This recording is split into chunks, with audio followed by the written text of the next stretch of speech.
Intuitive Reads with Miss Jane Says. This is the worry trick.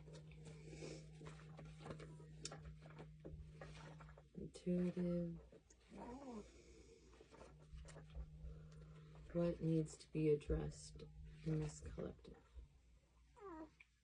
Let's suppose that instead of simply wanting to get through a scary movie that you previously found very upsetting, you wanted to get to a point where you could watch it without feeling any strong emotion. I don't know why you'd want that, but if that were your ambition, how could you get to the point where the movie didn't bother you so much?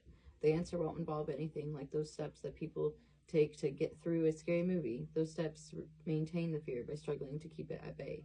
That's okay with a scary movie. It's okay to get through a scary movie because it's a very small, incidental part of your life. One you can leave behind when the show is over. However, worry can become a big part of life, and struggling to simply get through life itself is not a strategy. It's a tragedy.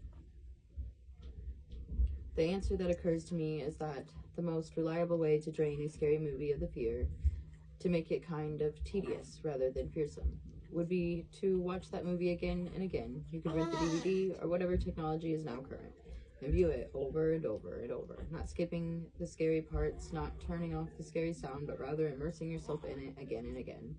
You need to have a strong motive to do this because you feel unpleasantly afraid during the first several viewings. But do you have any doubt if you watched it this way often enough, that it would gradually lose its ability to scare you? After all, this is what naturally happens even to people who are fans of scary movies. A new scary movie will come out. You'll see the movie several times, and after a number of viewings, he no longer derives as much scary pleasure as he used to. And sooner or later, a new scary movie becomes his favorite. The old favorite becomes boring with repetition. That's what we want to do with the chronic worry. Make it more boring and less upsetting. How can you start doing that? It says putting out fires with gasoline and the rule of opposites. One thing to say for any internal confirmations.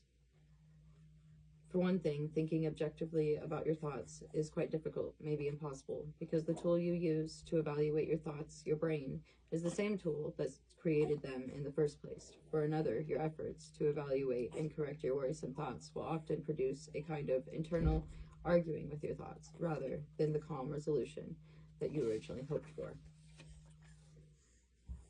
If you find that these limitations hamper your efforts to reduce chronic worry with cognitive restructuring, you might find more relief with the techniques of cognitive diffusion, working with rather than against the key words and thoughts of your chronic worry, particularly in a playful, humorous manner, may well give you better results than efforts to rationalize and correct the content of your worries.